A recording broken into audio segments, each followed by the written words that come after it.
बोले श्री कृष्णचंद्र भगवान की जय, श्री रामचंद्र भगवान की जय, श्री हनुमान जी महाराज की जय। तो एक संदेश तो मिल गया कि हमको करना क्या है। इन्हीं मनु और शत्रुपा जी के वंश में भगवान कपिल का अवतार हुआ। इनके दो पुत्र हुए, उत्तानपाद और प्रियव्रत। उत्तानपाद जी महाराज के ही श्री ध्रुव जी महाराज हुए, जो प्रभु के अनन्य भक्त हुए, जो 12 महाभागवतों में गिने जाते हैं। आप सभी को कथा विदित है कि उत्तानपाद राजा ने 2 विवाह किए। प्रथम विवाह माता सुनीति के साथ हुआ, दूसरा सुरुचि। जब सुरुचि आ गई तो उन्होंने कहा कि अगर सुनीति के साथ रहोगे तो मैं नहीं रहूंगी। सुरुचि इतनी अच्छी लगती थी कि सुनीति को हटा दिया। उन्हीं सुनीति के पुत्र ध्रुव जी महाराज थे। एक दिन गए महाराज के राजमहल में, अपने पिता की गोद में चढ़ के बैठने के लिए उद्यत हुए कि वहां माता सुरुचि आई और हाथ पकड़ के खींच दी। कहा कि अगर तुम्हें, उसने पूछा कि माता आपने मेरे साथ ऐसा क्यों किया, मुझे हटा क्यों दिया, मैं तो पिता की गोद में जा रहा था। ने कहा कि बेटा तुम इस पिता की गोद में बैठने के अधिकारी नहीं हो। क्यों, क्या मैं बेटा नहीं हूँ? कहा हो, लेकिन अगर तुम्हें बैठना है तो तुम्हें इसके लिए मेरा पुत्र बनना आवश्यक है। कहा माता तब मैं क्या करूं, छोटा सा बालक। कहा तब जाओ यहाँ से और जा करके उस नारायण की साधना करो, तपस्या करो और उसको कहो कि तुम्हें मेरे गर्भ से उत्पन्न करे, तब तुम इस पिता के गोद में बैठने के अधिकारी हो। सुरुचि ने इतनी बड़ी बात कही। गर्भे तुम साधयात्मानम यदिच्छसि नृपासनम। नृप का आसन चाहते हो? नृप के आसन पे बैठा कौन? पिता। तो जाओ। छोटा सा बालक रुदन करने लगा, माता के पास रोता गया। माता ने पूछा क्या हुआ? बताया कि मैं जाके पिता के पास बैठना चाह रहा था। माता ने कहा, सुन करके सुनीति लड़ने नहीं गई, अपना अधिकार मानने नहीं गई, बल्कि अपने पुत्र को समझाया कि पुत्र अगर तुम सत्य में चाहते हो कि पिता की गोद में बैठो तो माता ने क्या गलत कहा, जाओ तुम भगवान का तप करो, प्रसन्न करो, तुम्हें इस पिता की क्या, तुम्हें परम पिता की गोद मिलेगी, तुम जाओ। छोटा बालक समझ नहीं पाया, कहा माँ ने कहा है जाने को, माँ कहाँ जाऊं? बचपन से सुन रखा है सभी संत जाकर के वन में जंगल में प्रभु का ध्यान करते हैं। वह भी चल पड़ा। मार्ग में नारद जी मिले, पूछा बेटा कहाँ जा रहे हो?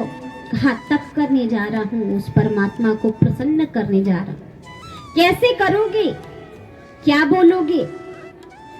तुम छोटे हो, भूख नहीं लगेगी? कहा लगेगी। क्या खाओगे? जो मिलेगा। कैसे मिलेगा? घर पे तो माँ देती है। बालक ने कहा माँ ने कहा है जिसने जन्म दिया है वह सबके खाने की व्यवस्था करता है। बालक जब गर्भ में रहता है, उत्पन्न होने वाला रहता है, तभी दुग्ध की व्यवस्था कर देता है। तो तुम वन में जाओगे तो वो भी तुम्हारे खाने की व्यवस्था कर देगा। विश्वास इतना दृढ़ देख करके नारद जी कहें यह भक्त अच्छा है। प्रसन्न हुए और मंत्र दिया, 12 मंत्र दिया। कहा जाओ इसी मंत्र का जप करना। ध्रुव जी महाराज गए, जप प्रारंभ कर दिया। क्या किया? श्री कृष्ण गोविंद हरे मुरारे, हे नाथ नारायण वासुदेवा। श्री कृष्ण गोविंद हरे मुरारे, हे नाथ नारायण वासुदेवा।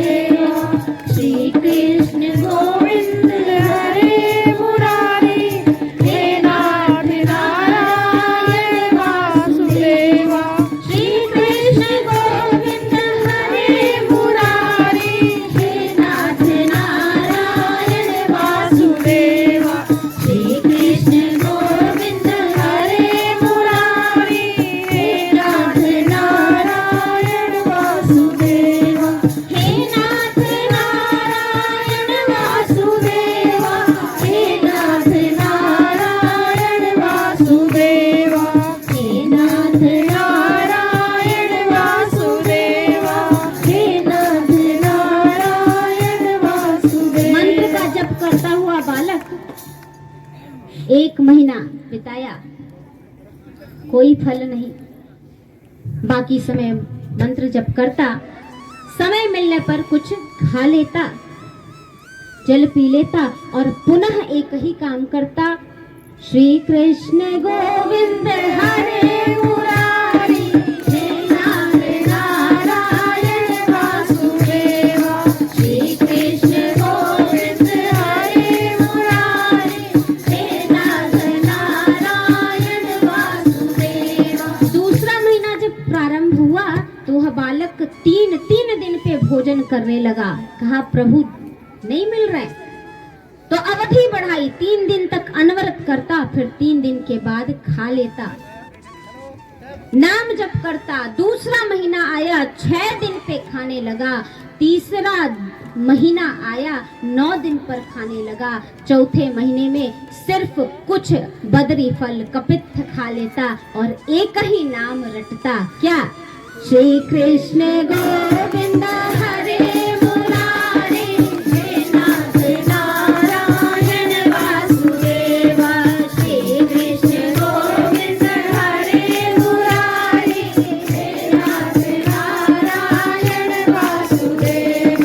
श्री कृष्ण गोविंद हरे मुरारी, हे नाथ नारायण। 5वां महीना जब शुरू हुआ महाराज, तो उस बालक ने सोचा भगवान नहीं मिल रहे, अब खाना पीना सब छोड़ दिया, अनवरत सिर्फ एक ही नाम, श्री कृष्ण गोविंद हरे मुरारी, हे नाथ नारायण वासुदेव।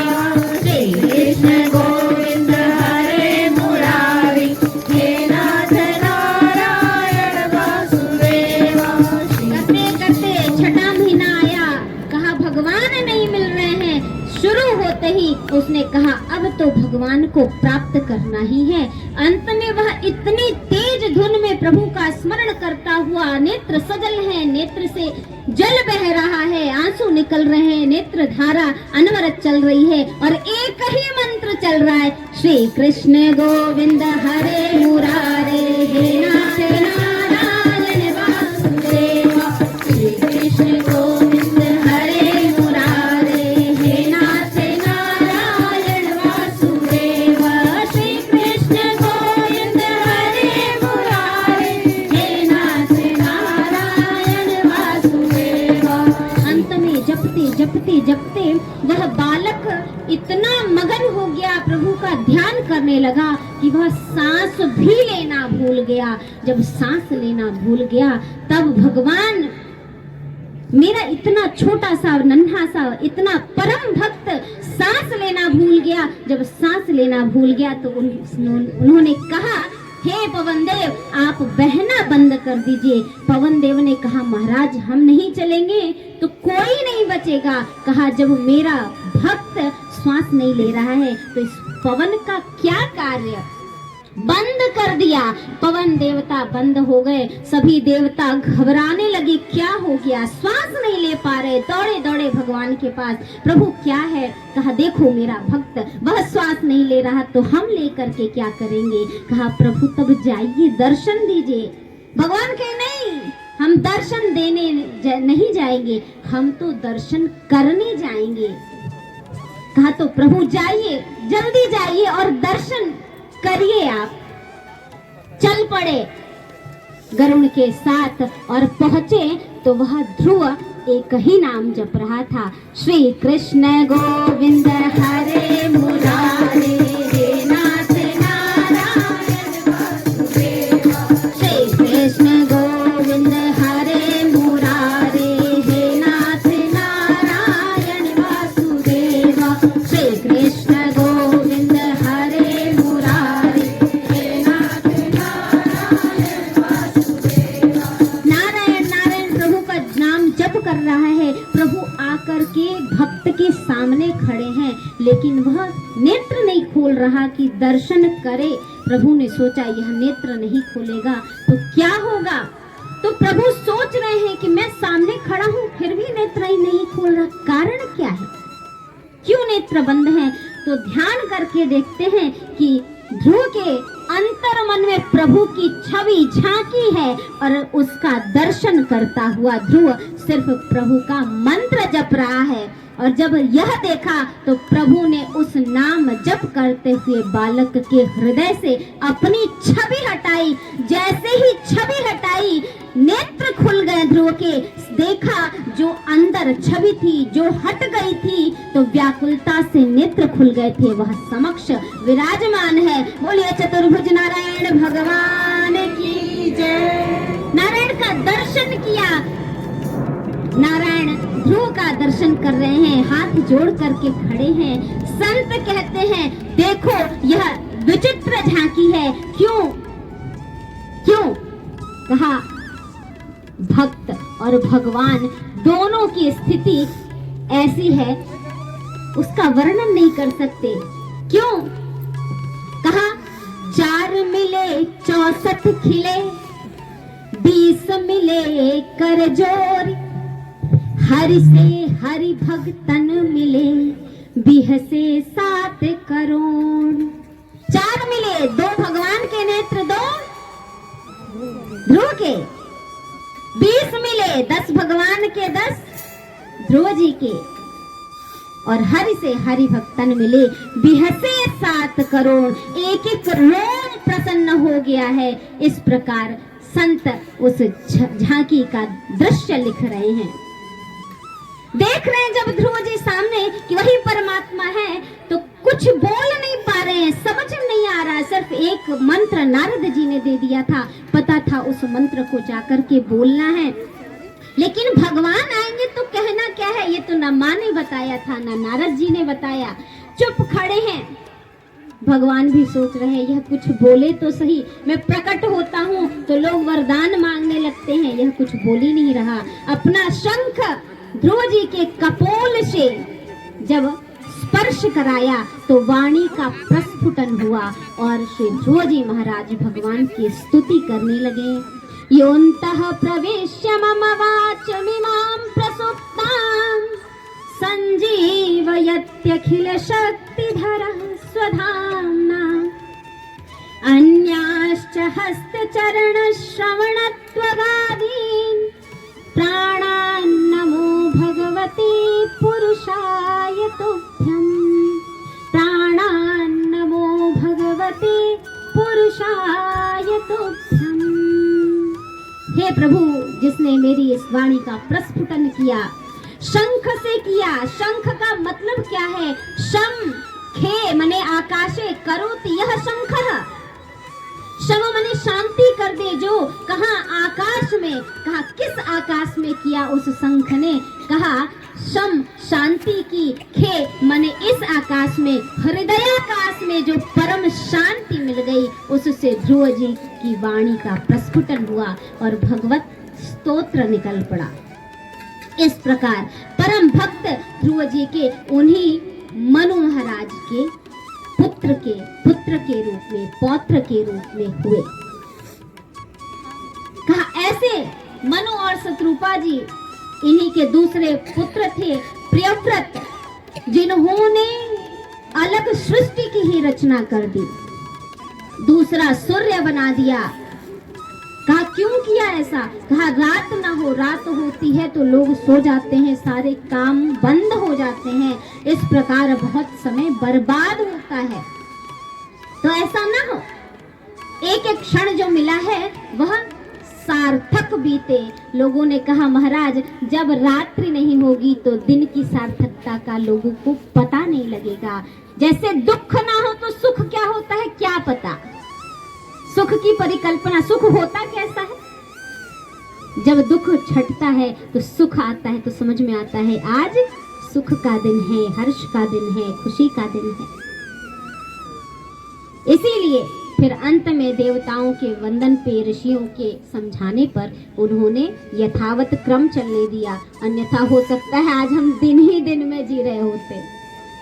ऐसे मनु महाराज के वंश की बात बताई। कहा वही मनु महाराज तप किए जाकर के कई वर्षों तक। क्यों? कहा सृष्टि तो चल रही है, उनके पौत्र इत्यादि इतने सुने, भागवत हुए, लेकिन उन्होंने भगवान को प्राप्त नहीं किया। इसलिए पत्नी सहित जाकर के तप करने लगे। तप करते करते 11,000 वर्ष बीत गए। उनके तप से प्रभावित होकर के भगवान प्रकट हुए और पूछा कि आपको क्या चाहिए। अब हमारे और आपके सामने भगवान प्रकट होंगे तो हम तो बहुत कुछ लाइन लगा देंगे, लेकिन मनु महाराज कहते हैं, सो तुम जानहु अंतर्यामी, पूर्वहु मोर मनोरथ स्वामी। मेरी मनोकामना पूर्ति करिए। मनोकामना में है क्या, नाम नहीं लिया, कहा आप तो अंतर्यामी हैं, जानते हैं। भगवान कहे ऐसे नहीं चलेगा, स्पष्ट बोलना पड़ेगा। हम भी कहते हैं ना, हम जानते हैं कि वो सब जानते हैं, फिर भी कोई ऐसी बात होती है जिसको उनसे बिना कहे, उनके सामने बिना रोए, लगता है कि अब वो भी नहीं समझ पाएगा। जैसे बच्चा नहीं रोए तो माता दूध पिलाने नहीं जाएगी, रोएगा तो समझेगी अभी भूख लग गई, जरूरी है, सब काम छोड़ करके भी। उसी प्रकार जब भगवान के सामने भक्त रोएगा तो भगवान समझेंगे ये आवश्यक है, सुनेंगे। कहा कहो क्या चाहिए। तब कह दिया, चाहूं तुम ही समान सुत, तुम्हारे समान पुत्र चाहता हूं। भगवान ने कहा मेरे समान पुत्र। कहा हाँ, तो मेरे समान कैसे मिलेगा। तो और आगे उसको स्पष्ट कर रहे हैं, प्रभु सन कवन दुराव, चाहूं तुम्हें समान सुत, लेकिन पुत्र तो चाहता हूं, लेकिन भगवान से दूरी नहीं चाहता। प्रभु सन कवन दुराव, प्रभु की कृपा, प्रभु का आशीर्वाद बना रहे। भगवान ने कहा बड़े चतुर हैं मनु महाराज को। पुनः एक बार आपको, क्योंकि थोड़ा ही समझे लेकिन निहितार्थ समझे तो अच्छा है, आनंद आता है कि हमने वास्तव में कथा श्रवण की। तो निवेदन सिर्फ इतना है कि उन्हीं से मांगा कि आप हमें पुत्र के रूप में मिले। भगवान ने कहा कि अपने जैसा मैं कहाँ खोजने जाऊं, कहाँ खोजूं, इसलिए कहीं खोज नहीं सकता, तो मैं ही आपके घर पुत्र के रूप में आऊंगा। कहा ठीक है। अब माँ से कहा, माता बगल में ही खड़ी हैं माता सतरूपा। कहा आपको क्या चाहिए। देवी मांगू, जो मांगा वही मेरे अनुकूल है, मैं भी उसमें प्रसन्न हूं। पहला संदेश देखिए, माताएं अधिक हैं, पुरुष भी हैं यहाँ पे उपस्थित। कितना बड़ा संदेश है यहाँ पर। जब पूछा माता शतरूपा से तो वह कुछ भी कह सकती थी, लेकिन उन्होंने कहा जो मेरे पति यह राजा नृप मांग रहे हैं, मैं उसी में प्रसन्न हूं। कहने का तात्पर्य कि जब पति पत्नी का आपसी समझ बूझ एक समान हो, चॉइस जिसको कहते हैं, पसंद रुचि एक समान हो। अच्छा यह भी छोड़िए, जब एक की चुनाव में, एक के डिसीजन में दूसरा भी सम्मिलित होने लगता है तो जीवन रूपी गाड़ी अच्छे से चलती है। और जब जीवन रूपी गाड़ी अच्छे से चलती है तो वह परमात्मा तक पहुंचाती है। सुखी जीवन जिएंगे तो परमात्मा की कृपा का सानिध्य लेते हुए हम चलेंगे। इसलिए संदेश दे रहे बाबा तुलसी यह लिख करके कि शतरूपा जी ने कहा जो मेरे पति ने मांगा वह मेरे अनुकूल है।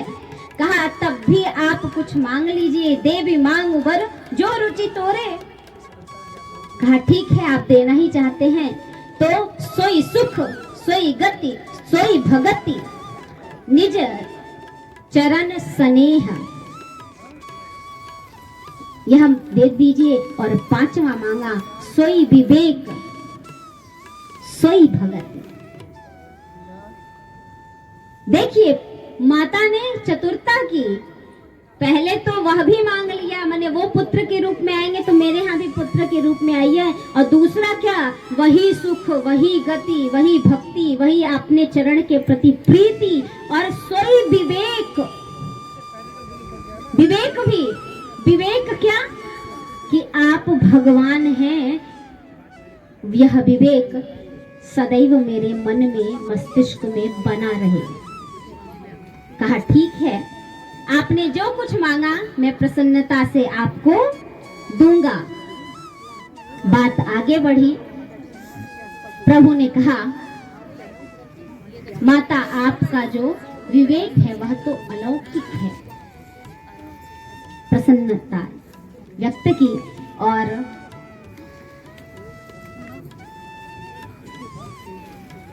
कहा